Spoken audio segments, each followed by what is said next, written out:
Queridos, hoje nós vamos refletir juntos num texto, talvez um dos textos mais marcantes da pena do apóstolo Paulo, Epístola de Paulo aos Romanos, capítulo 8,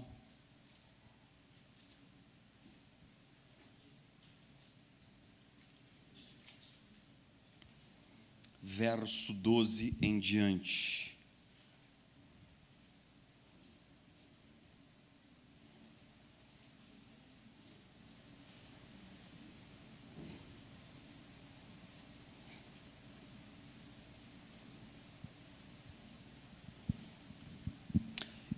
Epístola aos Romanos, capítulo 8, verso 12 em diante, nós lemos assim: Portanto, irmãos, estamos em dívida não para com a carne, para vivermos sujeitos a ela, pois se vocês viverem de acordo com a carne, morrerão, mas se pelo Espírito fizerem morrer os atos do corpo, viverão. Porque todos os que são guiados pelo Espírito de Deus são filhos de Deus. Vamos ler todos juntos o versículo de número 15, por favor? Pois vocês não receberam um espírito que os escravize para novamente temerem, mas receberam o Espírito que os torna filhos por adoção, por meio do qual clamamos, Abba, Pai. O próprio Espírito testemunha ao nosso espírito que somos filhos de Deus. Se somos filhos, então somos herdeiros, herdeiros de Deus e co-herdeiros com Cristo, se de fato participamos dos seus sofrimentos, para que também participemos da sua glória. Ao longo desses meus anos como conselheiro espiritual, um dos momentos que eu vejo que é um dos momentos de grande angústia no café que eu tomo com as pessoas, é quando, num dos nossos primeiros encontros, eu peço para que elas falem de si mesmas. Falo assim, fala um pouquinho de você para mim, ou então, quem é você, né? Geralmente, essas pessoas sentem uma angústia, depois de ficar ali uns 10 segundos, ali girando o HD, elas falam assim, olha, mas isso é difícil, hein, pastor? É difícil a gente falar da gente. É difícil nós falarmos de nós mesmos, porque quando nós estamos falando de nós mesmos ou descrevendo a nós mesmos, nós estamos externalizando aquilo que no campo da psicologia, no século passado, ficou conhecido como autoimagem. Autoimagem é um conceito que foi criado por uma série de pioneiros do campo da psicologia, entre eles William James, que é um dos grandes pioneiros do campo da psicoterapia, e ele diz que a autoimagem, ela é a maneira como eu vejo a mim mesmo, a maneira como eu percebo a mim mesmo. E no bojo dessa autopercepção estão algumas coisas, por exemplo, identidade, habilidades, autovalor, senso de propósito e destino. Quando eu pergunto para você assim, quem é você? E você começa a falar sobre você mesmo, você está dizendo para mim como você se percebe.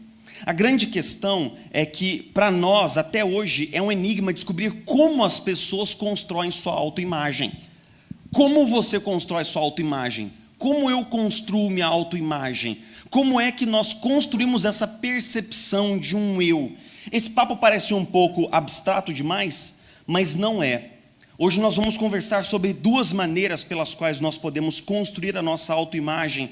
E eu vou conversar um pouquinho com vocês sobre essa autoimagem que é construída de fora para dentro, e essa imagem que é construída de dentro para fora. Nós vamos ver como na nossa sociedade, de certa maneira, nós somos ensinados desde criança que a única maneira de construir uma autoimagem, de construir valor pessoal, é trabalhando de fora para dentro, sempre da margem para o interior.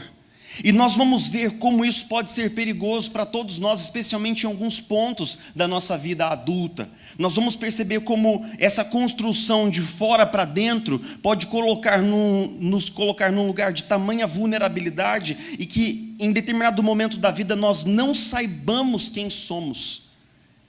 E nós passamos por uma crise, uma espécie de um colapso identitário.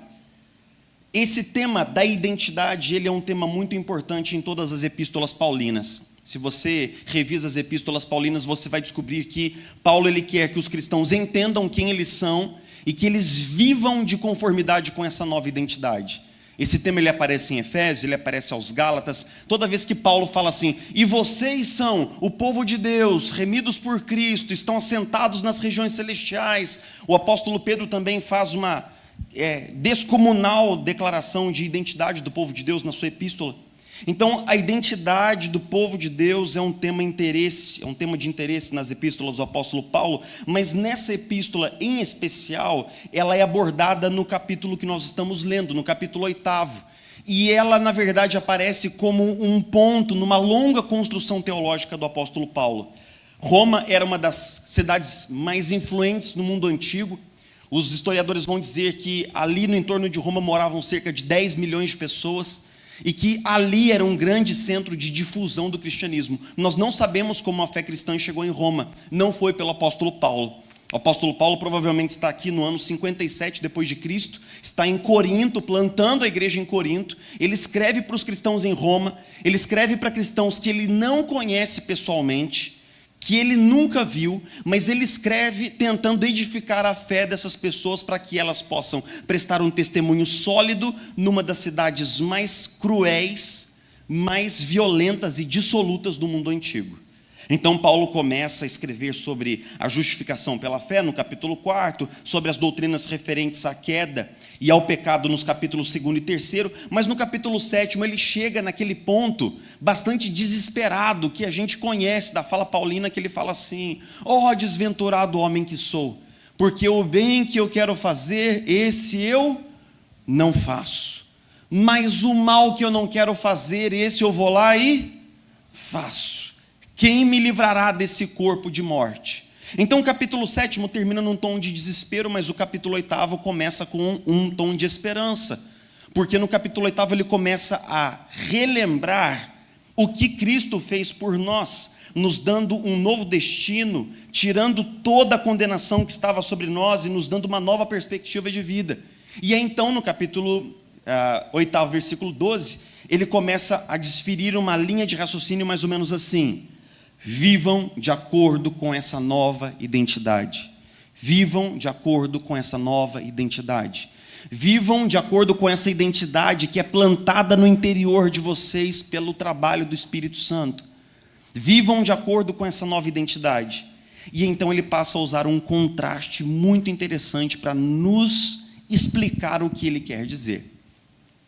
Paulo faz com que todos os seus ouvintes compreendam o que está acontecendo nos versículos seguintes, porque ele compara duas figuras que eram muito conhecidas da família romana tradicional, que eram, de um lado, o escravo e, de outro lado, o filho adotivo.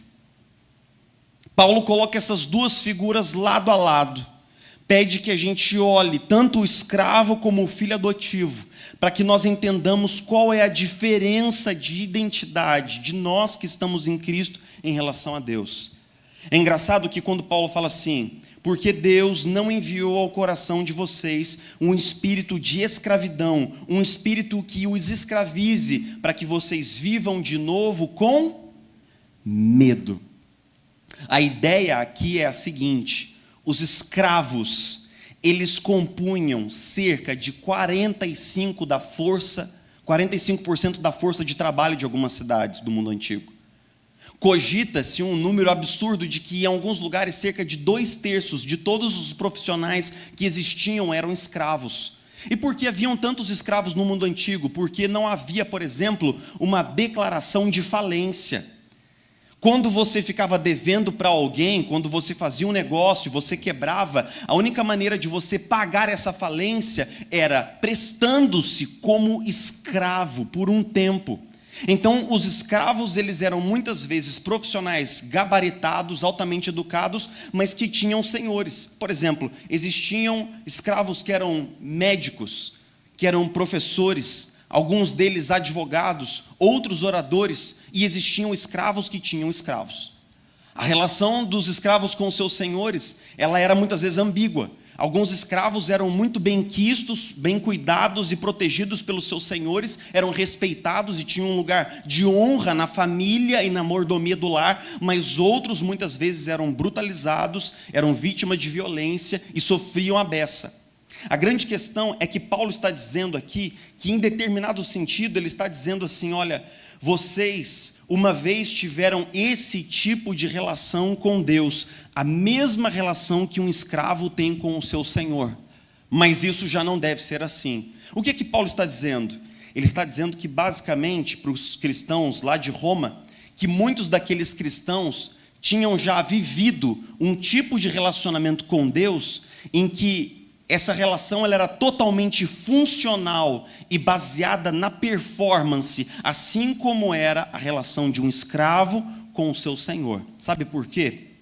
Porque por mais que um escravo fosse muito bem quisto pelo seu senhor, ele tinha funções a serem cumpridas no lar e na casa.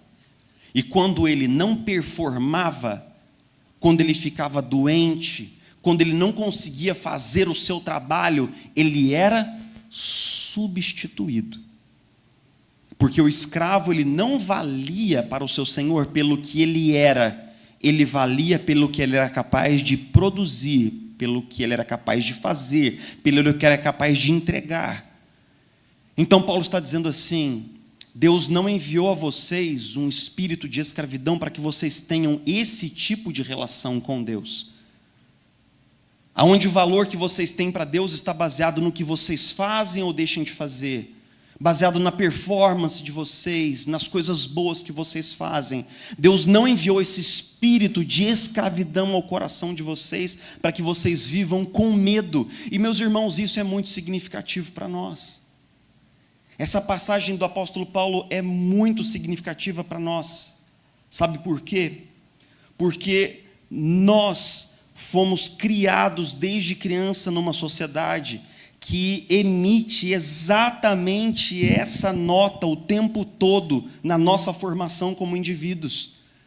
Nós somos ensinados desde a mais tenra infância que nós valemos pelo que fazemos, que nós valemos pelo que temos, que nós valemos pela nossa performance e que o nosso lugar na sociedade, ele é mais alto ou mais baixo de conformidade com a nossa performance em alguma área de interesse. É muito interessante nós notarmos que um dos pais da nação norte-americana, Benjamin Franklin, ele foi o pai do que é conhecido como doutrina do self-made man. Doutrina do homem que faz a si mesmo. Qual é essa ideia? A ideia do Benjamin Franklin está contida numa das suas citações mais famosas, que é assim: trabalhe, trabalhe, trabalhe e vença. Construa a si mesmo, seja o seu próprio homem. Essa ideia que se tornou tão nuclear para a cultura norte-americana e por meio da cultura americana para todo o mundo, é mais ou menos a ideia de que nós nascemos e precisamos galgar pequenos estágios nos quais nós provamos o nosso valor, e se nós formos consistentes na nossa performance, no trabalho, na academia, na escola, em todas as áreas da vida, adquirindo bem e riquezas, nós nos tornaremos esse homem que prova a si mesmo, esse homem que é bem-sucedido, esse homem e essa mulher que chegou lá. Qual é o problema dessa construção aqui? Bom, existem alguns problemas muito óbvios. O primeiro é o seguinte: quando nós construímos a nossa identidade sobre algo que está fora de nós, você e eu podemos passar por tempos da vida no qual essas coisas que ancoram o nosso senso de valor sejam completamente perdidas. E isso pode gerar muito mais problemas ainda. Eu pastoreei uma pessoa que era um empresário, um cara de muito sucesso, que tinha vindo de um lugar de muita pobreza, uma família muito difícil, pai alcoólatra, e ele havia comprado assim uma padaria.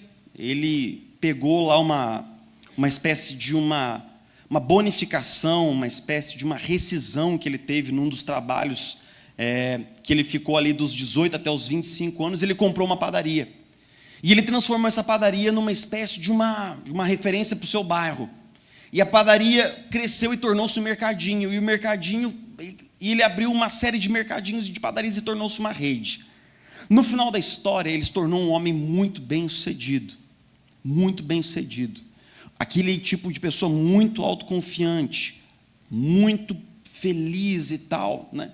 Até o dia em que ele teve um problema gravíssimo na sua família, mas gravíssimo. Aquele tipo de problema assim que está ali sendo cozido no forno, enquanto a pessoa está olhando para a carreira, para o trabalho, para o dinheiro, tem alguma coisa esquisita acontecendo lá dentro do lar, e um dos filhos dele deu-lhe assim uma decepção, uma coisa assim muito intensa. E então essa pessoa disse uma das frases mais icônicas que eu já ouvi em toda a minha vida no gabinete pastoral. Ele disse assim: pastor, até ontem eu sabia quem eu era, e hoje, exatamente agora, eu já não sei mais. Até ontem eu achava que eu tinha vivido uma vida toda certa, e eu sabia que eu era uma pessoa abençoada por Deus. Agora eu já nem sei o meu valor, o meu lugar, e eu nem consigo avaliar se tudo que eu vivi até aqui está certo ou errado.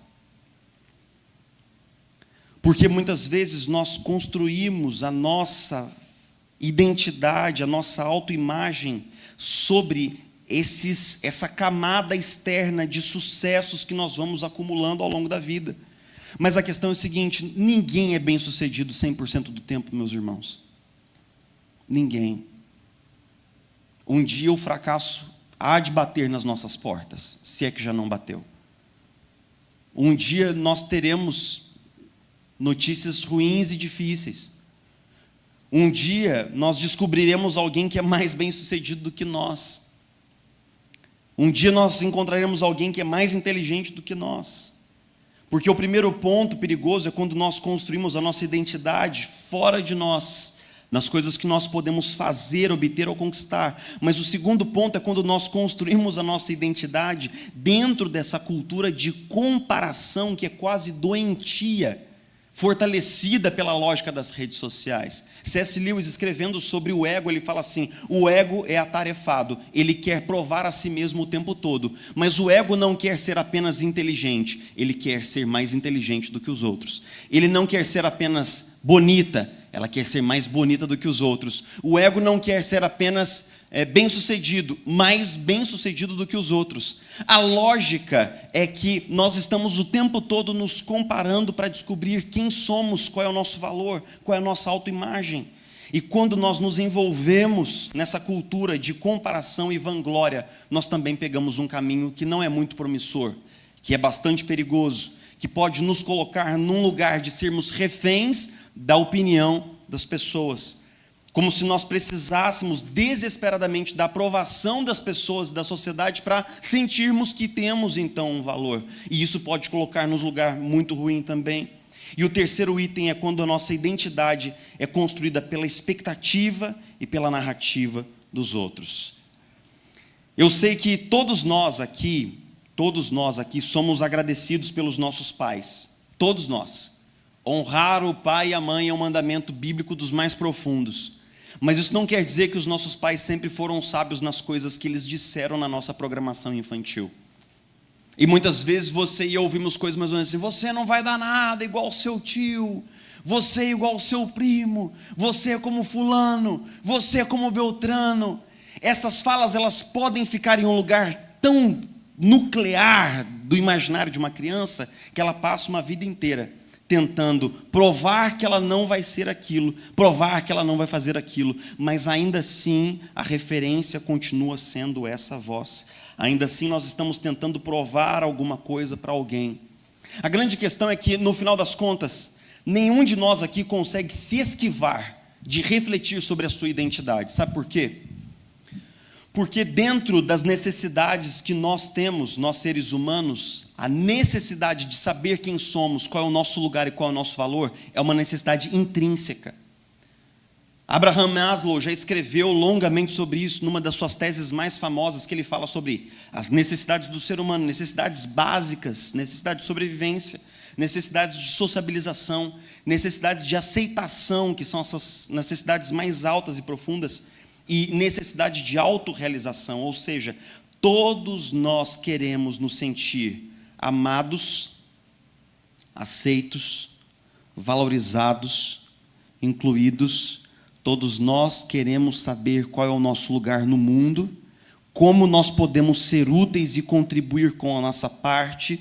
Nós queremos conhecer o nosso propósito, nós queremos conhecer o nosso destino. Todos nós queremos saber quem somos, afinal de contas. Mas muito cuidado, porque quando nós construímos essa autoimagem no lugar errado, quando nós construímos a nossa autoimagem atrelada à nossa performance, seja no trabalho, seja nas finanças, seja mesmo na religião, em qualquer lugar, nós teremos problemas. Nós teremos problemas. James Houston, que é um grande teólogo do nosso tempo, diz assim: o grande problema dessas identidades funcionais, onde as pessoas são o que elas fazem, é que no final das contas, essas identidades estão condenadas a colapsar. A colapsar.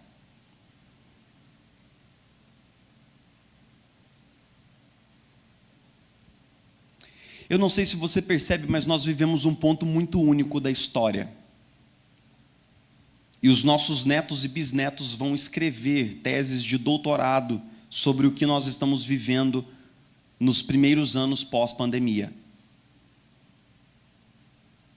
Porque existem dois fatos que praticamente não se explicam quando pensados juntos. O primeiro é o seguinte: nós somos a geração mais próspera da história da humanidade. Na minha casa hoje, eu tenho benesses que só um imperador teria no século XVI ou XV.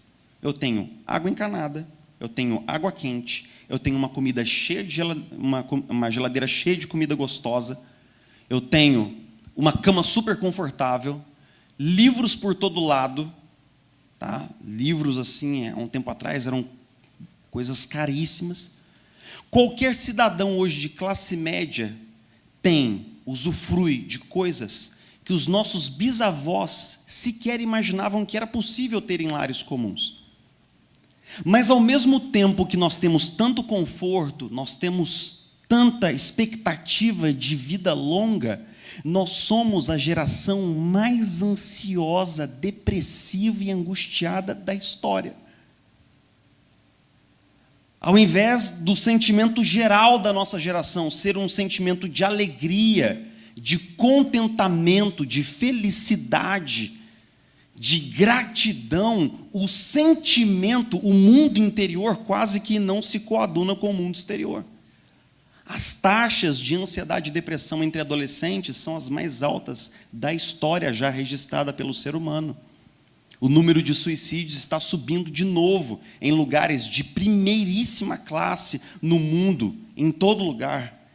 E em todo lugar nós notamos essa angústia e esse sentimento de vazio no coração das pessoas que não cede lugar por nada. Quanto mais prósperos, mais vazios.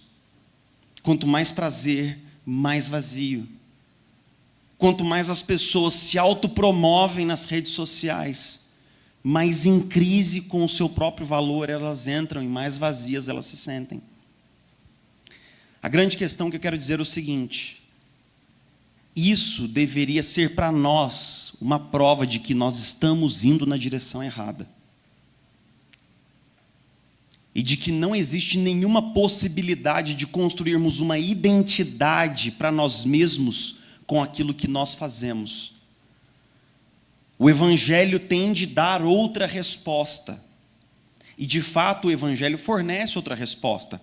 Porque Paulo fala assim: vocês não receberam um espírito de escravidão para viverem de novo com medo, para viverem de novo tentando provar a si mesmos por meio de uma performance desesperada, angustiada, para viver todo dia provando o seu valor e provando de novo. Vocês não receberam um espírito de escravo, vocês receberam um espírito de filho. Mas note que esse filho que ele cita aqui não é um filho biológico, é um filho adotivo. Isso é muito importante para nós entendermos o texto. Paulo está dizendo que foi colocado sobre nós um espírito de adoção. Note que nem o filho adotivo, nem o escravo, eles não têm vínculo biológico com o pai da família. Nenhum dos dois tem. Na metáfora que Paulo escolheu, todos os dois são entes que não têm nenhuma relação biológica com o pai. Mas enquanto o escravo ele está ligado ao pai da família pela sua performance, porque ele acredita que se ele provar o seu valor, ele terá um lugar na casa, o filho adotivo ele simplesmente recebe a adoção. No mundo antigo, quando o pater familias, o tradicional pai de uma casa romana, ele adotava uma criança, ele fazia algumas coisas simbólicas, ele dava um anel para a criança, ele colocava o seu sobrenome numa certidão mesmo, romana, que validava a identidade daquela criança, e no instante em que aquela criança era adotada legalmente, juridicamente, ela passava a usufruir de todos os elementos dos filhos biológicos: herança, autoridade, pertencimento, vínculo, acolhimento, valor pessoal. Mas note, não sou eu que me proponho a ser adotado pelo pater familias. É ele que me adota. Essa adoção é recebida como, irmãos? Pela graça. Pela graça, ela não é conquistada. Ela não é trabalhada. Ela é simplesmente recebida. O que Paulo está dizendo aqui é que a nossa nova identidade não é uma identidade que é fruto do nosso esforço, do nosso trabalho, debaixo desse espírito ansioso de escravidão, mas é uma identidade que é recebida pela graça, porque Deus enviou ao nosso coração um espírito que gera em nós esse vínculo de adoção, e esse espírito dentro de nós clama uma oração muito atípica. Esse espírito nos ensina a falar com Deus em que termos? Chamando-o de Abba, Pai. Se você fizer uma longa revisão de todas as orações registradas pelos rabinos que eram contemporâneos de Jesus, você vai descobrir que nunca ninguém chamou Deus de Abba, Pai. Nunca, jamais. Essa junção de duas palavras, o aramaico Abba, que significa pai, e o grego pater, que significa pai, juntando essas duas palavras, formando uma espécie de papaizinho, meu papai, esse tipo de vocativo jamais existiu em toda a história judaica, porque um judeu jamais ousaria tratar Deus com tamanha intimidade. Joaquim Jeremias, um dos maiores eruditos de todos os tempos, diz que em todos os papiros antigos contemporâneos de Jesus, nunca se viu ninguém chamar a Deus, o Eterno, de Abba, Pai. Só uma pessoa na história da religião judaica tratava a Deus de Abba, Pai. Quem, meus irmãos? Jesus Cristo. Quando ele está no Getsemane, ele fala: Abba, Pater, passa de mim o cálice, se possível for. A grande questão da ousadia do que Paulo está dizendo aqui é que esse espírito de adoção que gera em nós uma nova identidade, ele não gera qualquer identidade. Esse espírito gera uma espécie de um vínculo tão profundo e íntimo com o Pai, que nos mergulha numa experiência de tamanha intimidade semelhante à intimidade que o próprio Jesus tinha para lidar com Deus nos seus momentos de dor mais lancinante. Ou seja, o Espírito não está trabalhando em nós para gerar qualquer tipo de filiação, mas uma filiação profunda, uma experiência rica, poderosa e tremenda de nos vermos nos olhos do próprio Deus como filhos de Deus. O Espírito Santo que veio sobre você e sobre mim no dia da nossa conversão, irmãos, no dia em que nós dissemos com a nossa boca, confessamos diante de homens e anjos que Jesus Cristo é o único Senhor e Salvador, esse Espírito da redenção é o Espírito que nos ensina a orar, dizendo o quê? Abba, Pai. Esse Espírito que veio sobre nós não quer que nós tenhamos uma mera imagem de Deus na nossa cabeça, um conceito ou uma ideia vaga de quem Deus é, não. Esse Espírito quer que nós sejamos conduzidos para dentro de uma experiência radical de filiação com o Deus que se revela em Jesus Cristo. Ou seja, essa experiência tem que reprogramar tudo o que nós sabemos sobre nós mesmos. Quando nós somos encontrados por Jesus, por meio do Evangelho, nós temos que redescobrir quem somos, porque já não somos mais o que fomos. Nós temos que redescobrir uma autoimagem, redescobrir o nosso valor, redescobrir o nosso lugar. Os reformadores, eles utilizavam uma expressão muito interessante, quando eles falavam sobre a salvação em Cristo. Ele falava assim, justitia extra nos, que é uma expressão latina que quer dizer uma justiça que vem de fora para dentro. Uma justiça que nós nunca tivemos e que nunca teríamos e que é alocada sobre nós. É uma justiça que vem de fora para dentro, mas que depois que ela é alocada por Deus no nosso interior, ela faz um caminho de dentro para fora. Essa justiça remodela como somos, como vivemos. O que eu quero falar aqui no final da nossa reflexão de hoje é o seguinte: eu conheço a minha história e eu conheço a história de muitos irmãos que estão aqui. E eu sei que muitos de nós viemos de lares muito disfuncionais.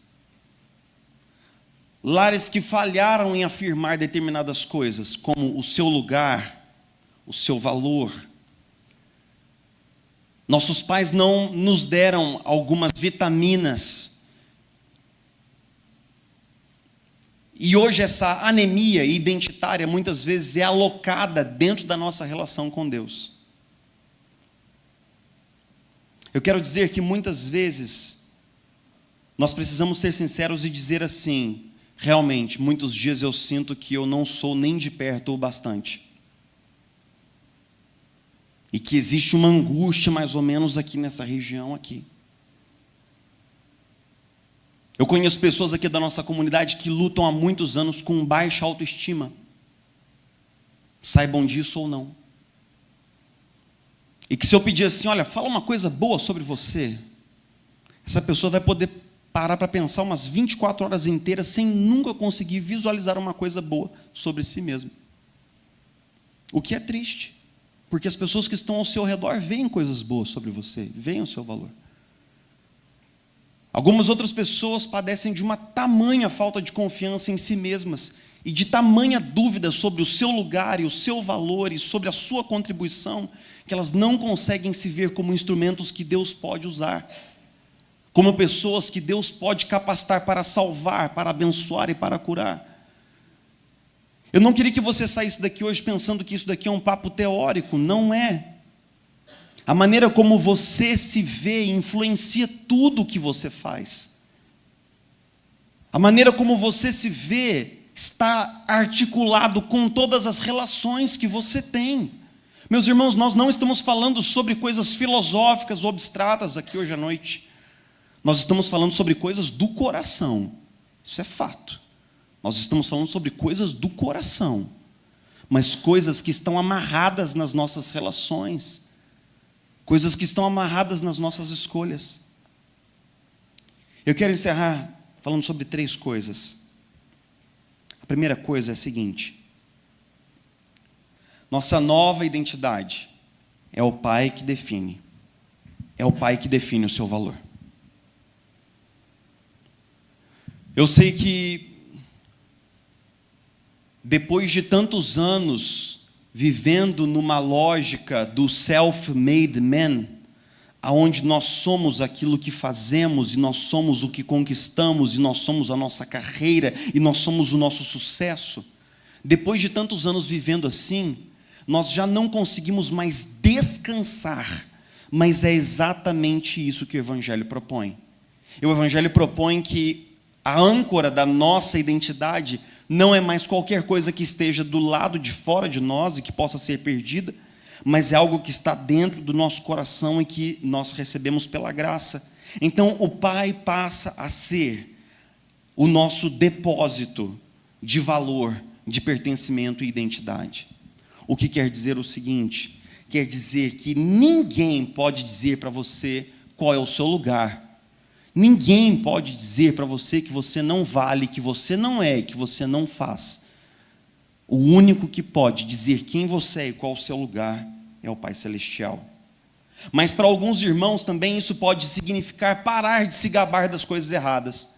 Paulo, escrevendo aos Coríntios, diz assim: se vocês forem se gabar, gabem-se disso, que em Cristo Jesus Deus nos deu sua justiça.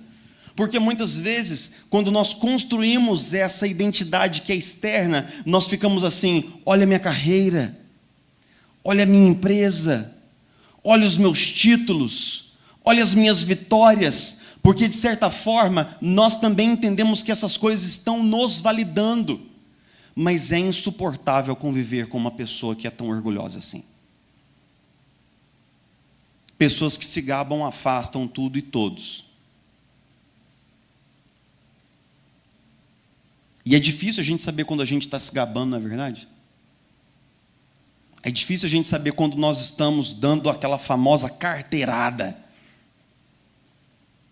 Mas alguém que sabe que a sua identidade, seu valor está em Cristo, não age mais assim, porque simplesmente não precisa. Nós não precisamos mais. Em segundo lugar, nós vivemos livres do medo. Porque nós podemos agora fracassar, nós podemos errar, e isso não diz nada a respeito de mim. Eu me lembro no primeiro dia, quando lá em 2005, eu me tornei um pregador de 19, 20 anos de idade para uma congregação de 500 membros, a primeira igreja presbiteriana de Itajubá.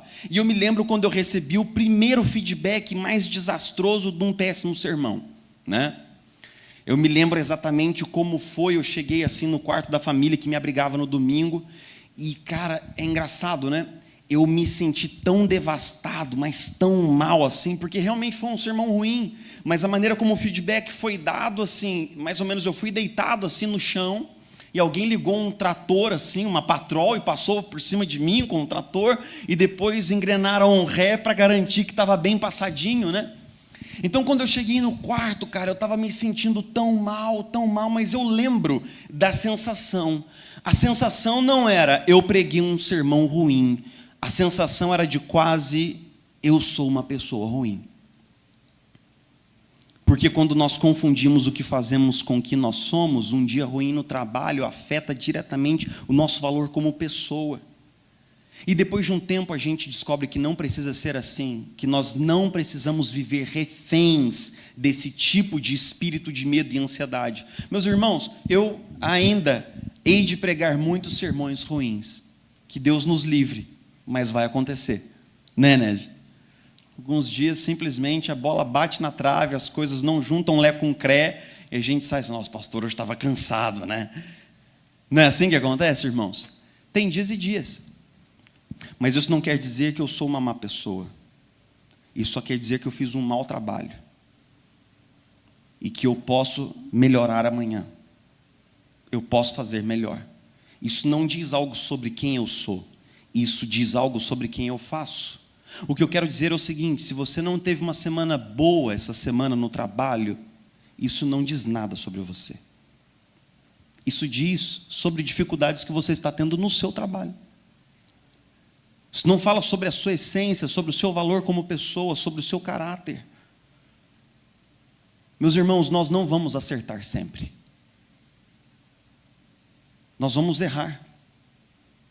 Mas quando nós somos filhos, nós sabemos que existe espaço tanto para o erro, como para o arrependimento, e no final das contas para o aprendizado. E isso não diminui quem nós somos aos olhos de Deus, nem aos nossos próprios olhos. E por fim, essa identidade nova deve gerar um novo tipo de vida. Existe um cara chamado Frank Lake, ele era um britânico que lançou um livro chamado Clínica Teológica, que é mais ou menos uma espécie de uma tentativa de relacionar o que existia até então na Grã-Bretanha sobre psicoterapia com a teologia, uma vez que ele era um cara profundamente cristão. E ele lançou esse livro com uma ideia muito interessante. Ele diz assim: Quando as pessoas, elas experimentam um senso de aceitação, de amor, a priori em Deus, essa experiência é tão profunda e tão vital que gera uma mudança significativa de vida nessas pessoas. Ele começa a estudar um pouco como as pessoas mudam depois de uma idade. Porque quando o behaviorismo se estabeleceu como um padrão acadêmico ali para a década de 30 e 40, a maior parte dos psicólogos e psiquiatras deixou de ter esperança na mudança do ser humano. A ideia é mais ou menos assim: o homem e a mulher não mudam depois de uma idade. Então, como é que ele elabora? Ele elabora assim: se essa pessoa tiver uma experiência radical do amor de Deus, ela se sente tão aceita, tão amada, ela se sente tão quista, ela se sente tão valorizada, que ela muda não para conquistar alguma coisa, mas ela muda porque ela já foi amada. E então eu quero finalizar com esse raciocínio, que é o seguinte: essa nova identidade em Cristo que nós recebemos, ela vem a nós pela graça, ela não vem pelas obras. Mas isso não quer dizer que essa nova identidade não vai gerar um fluxo de boas obras. Porque essa nova identidade, ela não é um conceito, é algo que nós temos que colocar de fato em andamento, nós temos que colocar em prática. O que eu quero dizer é o seguinte: quando o evangelho ele é crido no fundo do coração, e a nossa identidade é alterada pelo evangelho, existe uma mudança de vida realmente sendo articulada pelo poder de Deus. Ou seja, todo aquele que é filho de Deus aprende a viver como filho de Deus. Isso quer dizer, meus irmãos, que nós precisamos aprender a viver com mais pureza, que nós precisamos a viver com mais honestidade, que nós precisamos a viver com mais santidade, com mais retidão, que nós precisamos viver com mais amor por Cristo e pelas pessoas, porque senão toda essa nossa conversa aqui se torna uma abstração e uma ideia em algum lugar da cabeça, e não alguma coisa que de fato altera a maneira como nós vivemos. Quando Paulo fala assim, que ele reconhece que nós não estamos debaixo de um espírito de escravidão, mas de um espírito de adoção, é porque Cristo derramou o seu espírito sobre nós, nós fomos adotados, nossa identidade foi mudada, e agora nós temos um desafio, que é viver à altura dessa nova identidade. O que eu quero dizer é o seguinte: existem determinadas coisas que você precisa deixar para trás, porque elas já não se ajustam no seu novo eu. Existem pecados que você colecionou e que você trouxe até agora. Pequenas coisas, pequenas feiuras, pequenas coisas sujas, pequenas coisas feias, mesquinhas e sórdidas, que foram sendo guardadas por aí.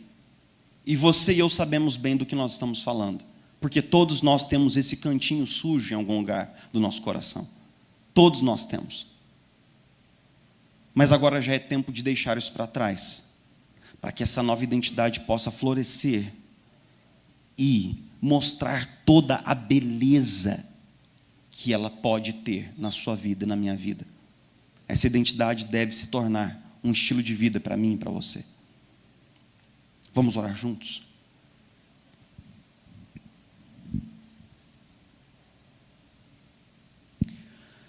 Senhor, muito obrigado, porque nossa identidade, nosso valor pessoal, nosso senso de propósito e nosso senso de destino não estão ancorados, Senhor, no nosso trabalho, no nosso esforço, no que nós podemos fazer, mas unicamente no seu trabalho, Jesus Cristo.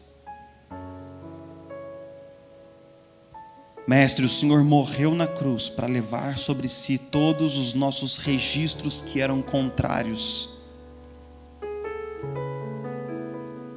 apagando uma lista inominável de pecados e iniquidades nossos, para que, uma vez perdoados e lavados, nós pudéssemos ter um novo ponto de referência para a nossa identidade e para o nosso valor pessoal. Senhor Jesus, nós oramos pedindo Faz com que essas coisas desçam, Senhor, da cabeça para o coração, até o ponto de sentirmos verdadeiro descanso no Senhor. Que nós não nos sintamos, Senhor, com medo, ansiosos e com a necessidade de provar alguma coisa a respeito de nós mesmos, como se fôssemos de novo um escravo subalterno ao seu Senhor. Mas que nós possamos descansar no seu amor que nos adota como filhos, que nos envolve como filhos e filhas de Deus, que nos dá um futuro, que nos dá segurança, que nos dá pertencimento, que nos abraça nas horas difíceis.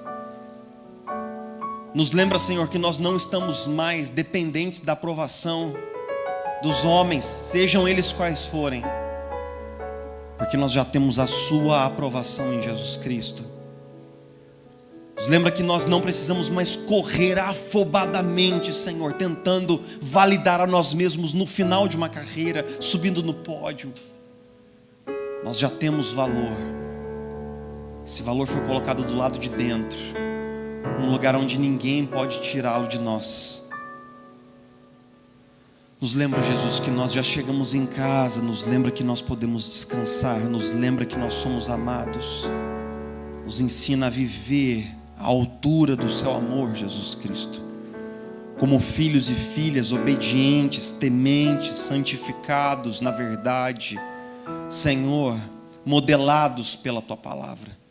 Nos ajuda, Senhor, nos ajuda. Nós oramos em nome de Jesus. Amém. Amém.